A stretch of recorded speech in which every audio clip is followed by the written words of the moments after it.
മുൻ ദേവസ്വം മന്ത്രി കടകംപള്ളി സുരേന്ദ്രനും വിവാദ സ്പോൺസർ ഉണ്ണികൃഷ്ണൻ പോറ്റിയും ചേർന്ന് വീടിന്റെ തറക്കല്ലിടുന്ന ദൃശ്യങ്ങൾ മാതൃഭൂമി ന്യൂസിൽ ലഭിച്ചു. തിരുവനന്തപുരം വെള്ളറടയിൽ 2019 ബോർഡിന്റെ ശരണാശ്രയം പദ്ധതിയുടെ ഉദ്ഘാടനത്തിലാണ് ഉണ്ണികൃഷ്ണൻ പോറ്റി പങ്കെടുത്തത്. ഉണ്ണികൃഷ്ണൻ പോറ്റി പദ്ധതിക്കായി 12 ലക്ഷം രൂപ നൽകി. പ്രശാന്ത് കൃഷ്ണ തിരുവനന്തപുരത്ത് വിവരങ്ങളുമായി. പ്രശാന്ത്, എല്ലാവരുമായി ബന്ധമുണ്ട് എന്ന് മാത്രമല്ല ഉറ്റ ബന്ധമാണ്. ഇപ്പോൾ മുൻ ദേവസ്വം മന്ത്രിക്ക് ഒപ്പം ഒരുമിച്ച് ദേവസ്വം ബോർഡിന്റെ പരിപാടിയിൽ തറക്കല്ലിടുന്ന ഉണ്ണികൃഷ്ണൻ പോറ്റി എന്ന് പറയുമ്പോൾ അത്രമേൽ ഊഷ്മളമായ ബന്ധമായിരുന്നു ഇവരുമായി എല്ലാവരുമായും ഉണ്ടായിരുന്നത് എന്ന് കൂടുതൽ വ്യക്തമാവുകയല്ലേ? ഈ ശരണാശ്രയം പദ്ധതി എന്തായിരുന്നു? പോറ്റിയുടെ റോൾ എന്തായിരുന്നു? രതീഷ്, ഈ ശബരിമലയിലെ സ്വർണ്ണ കവർച്ചയുമായി ബന്ധപ്പെട്ട് പ്രതിസ്ഥാനത്ത് നിൽക്കുന്ന ഉണ്ണികൃഷ്ണൻ പോറ്റിയുമായി ബന്ധമുള്ളവരുടെ ചിത്രത്തിലേക്ക് ഇതുവരെ കടന്നു വരാത്ത ഒരാളുടെ പടമാണ്. അതാണ് മുൻ ദേവസ്വം മന്ത്രി കടകംപള്ളി സുരേന്ദ്രൻ. അതും ഈ വിവാദങ്ങളെല്ലാം നടക്കുന്ന 2019 കാലത്ത് ഒന്നാം പിണറായി സർക്കാരിൻ്റെ ദേവസ്വം മന്ത്രിയായിരുന്നു കടകംപള്ളി സുരേന്ദ്രൻ. അപ്പോൾ കടകംപള്ളി സുരേന്ദ്രൻ ഉണ്ണികൃഷ്ണൻ പോറ്റിക്കൊപ്പം ഈ ഒരു തിരുവനന്തപുരത്ത് വെള്ളറടയിൽ നടക്കുന്ന ഒരു ചടങ്ങിൽ പങ്കെടുക്കുന്ന ഫോട്ടോസാണ്. അതിൻ്റെ പത്രവാർത്ത അടക്കമാണിത്. കാരണം ഈ ചടങ്ങ് എന്താണ്? ഇത് ശരണാശ്രയം പദ്ധതിയുടെ ഉദ്ഘാടനം, ദുർബലരായ വിശ്വാസികൾക്ക് വീട് വെച്ച് നൽകുന്നത് പോലുള്ള സഹായം ചെയ്യുന്ന പദ്ധതിയാണ്.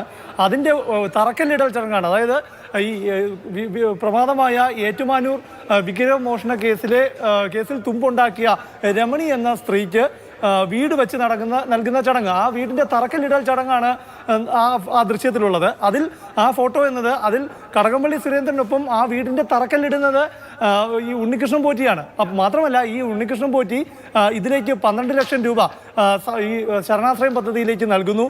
ഇത് മാത്രമല്ല, ആ ചടങ്ങിൽ വെച്ച് ഉണ്ണികൃഷ്ണൻ പോറ്റിയെയും ബന്ധുക്കളെയും ആദരിക്കുന്നു. അപ്പോൾ എത്രത്തോളം ഇവരുമായുള്ള ഈ ഉണ്ണികൃഷ്ണൻ പോറ്റിക്ക് അന്ന് മന്ത്രിയായിരുന്ന കടകംപള്ളി സുരേന്ദ്രനുമായോ അല്ലെങ്കിൽ ബോർഡ് പ്രസിഡന്റ് എ പത്മകുമാറാണ്, അവരെല്ലാം ഈ ചടങ്ങിൽ പങ്കെടുക്കുന്നുണ്ട്.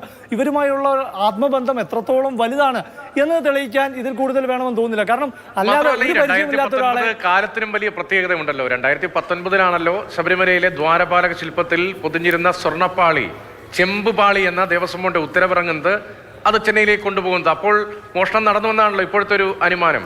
അതേ സമയത്താണ് അന്നത്തെ ദേവസ്വം മന്ത്രിയും ദേവസ്വം ബോർഡ് പ്രസിഡന്റും ഒക്കെ ഉണ്ണികൃഷ്ണൻ പോറ്റിക്കൊപ്പം ഇങ്ങനെ നിൽക്കുന്നത്. രതീഷ്, നടന്ന ഈ ചടങ്ങ് ഈ തറക്കല്ലിടൽ ചടങ്ങ് ശരണാശ്രയം പദ്ധതിയുടെ ഉദ്ഘാടനം നടക്കുന്ന ചടങ്ങിൻ്റെ കാലവും സ്വർണ്ണപ്പാളി കാണാതായതുമായി അല്ലെങ്കിൽ അഴിച്ചു കൊടുക്കുന്നതുമായി ബന്ധപ്പെട്ട കാലം വളരെ സാമ്യമുണ്ട്. കാരണം 2019 ഫെബ്രുവരി മാസം 21-ാം തീയതിയാണ് ഈ ശരണാശ്രയം പദ്ധതിയുടെ ഈ തറക്കല്ലിടൽ ചടങ്ങ് നടന്നത് എന്നാണ് മനസ്സിലാക്കേണ്ടത്. കാരണം 22-ാം തീയതിയാണ് ഈ പത്രവാർത്ത വന്നിരിക്കുന്നത്. ഈ സ്വർണ്ണപ്പാളി അഴിച്ചു കൊടുക്കുന്നത് 2019 ജൂലൈ മാസം 19-ാം തീയതിയാണ്. അത് ഉണ്ണികൃഷ്ണൻ പോറ്റിക്കാണ് അയച്ചു കൊടുക്കുന്നത്. അതായത് ഈ ഫെബ്രുവരി മാസത്തിലെ ഈ ഉണ്ണികൃഷ്ണൻ പോറ്റിയുമായി ഭരണ നേതൃത്വത്തിന് വലിയ അടുത്ത ബന്ധമാണ്. എ പത്മകുമാറും അതുപോലെ board president A Padmakumar, Devaswom മന്ത്രി കടകംപള്ളി സുരേന്ദ്രൻ എല്ലാം പങ്കെടുക്കുന്ന വളരെ പരിമിതമായ അതിഥികൾ മാത്രമുള്ള ചടങ്ങിലാണ് ഒരു സ്ത്രീക്ക് വീട് വെച്ചു കൊടുക്കുന്നത്. അതായത് രമണി എന്ന സ്ത്രീക്ക് വീട് വെച്ചു കൊടുക്കുന്ന ചടങ്ങാണ്. അതിനുള്ള തറക്കല്ലിടൽ ചടങ്ങിൽ ഈ തറക്കല്ലിടുന്നത് ദേവസ്വം മന്ത്രി കടകംപള്ളി സുരേന്ദ്രനും ഈ ഉണ്ണികൃഷ്ണൻ പോറ്റിയും ചേർന്നാണ് ഈ തറക്കല്ലിടുന്നത്. അപ്പോൾ അതിൽ നിന്ന് തന്നെ ഒരു പരിചയമില്ലാത്ത ഒരു വ്യക്തിയാണ് എങ്കിൽ ഈ ഉണ്ണികൃഷ്ണൻ പോറ്റിക്ക് ഇത്രയും വലിയൊരു സ്ഥാനം അവിടെ കിട്ടുമോ? അപ്പോൾ ദേവസ്വം മന്ത്രിയായിരുന്ന കടകംപള്ളി സുരേന്ദ്രന് ഉണ്ണികൃഷ്ണൻ പോറ്റിയെ അറിയില്ല എന്ന് പറയാൻ സാധിക്കില്ല.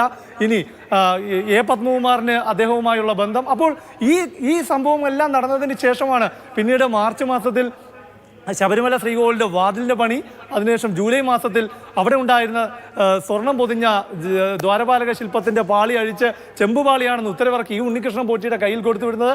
അപ്പോൾ ഈ ബന്ധം വളരെ വിപുലമാണ്. അതിപ്പോൾ കേവലം ബോർഡ് നേതൃത്വവുമായി മാത്രം നിൽക്കുന്നതല്ല.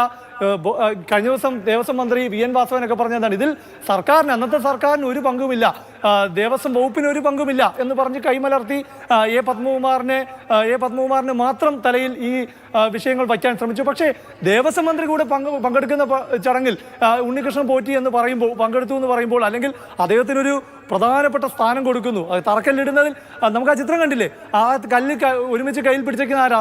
അന്നത്തെ ദേവസ്വം മന്ത്രി കടകംപള്ളി സുരേന്ദ്രനും ഈ ഉണ്ണികൃഷ്ണൻ പോറ്റിയും ചേർന്നാണ് നിൽക്കുന്നത്.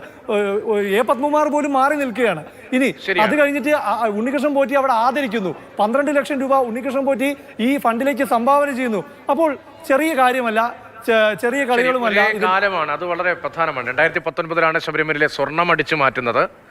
അങ്ങനെയാണ് ഇപ്പോഴത്തെ വിവരങ്ങൾ നമുക്ക് മനസ്സിലാക്കാൻ കഴിയുന്നത്. അതേ കാലത്ത് തന്നെയാണ് അന്നത്തെ ദേവസ്വം മന്ത്രി കടകംപള്ളി സുരേന്ദ്രനും പോറ്റിയും ചേർന്ന് ദേവസ്വം ബോർഡിൻ്റെ തന്നെ വീട് വെച്ചു കൊടുക്കുന്ന ഒരു പരിപാടി ശരണാശ്രയം പദ്ധതിയുടെ ഉദ്ഘാടകനായി ഈ പോറ്റിയും പങ്കെടുക്കുന്നത്, ഒരുമിച്ച് തറക്കല്ലിടുന്നത്. കൈകെട്ടി മാറി നിൽക്കുകയാണ് ദേവസ്വം ബോർഡ് പ്രസിഡന്റ്.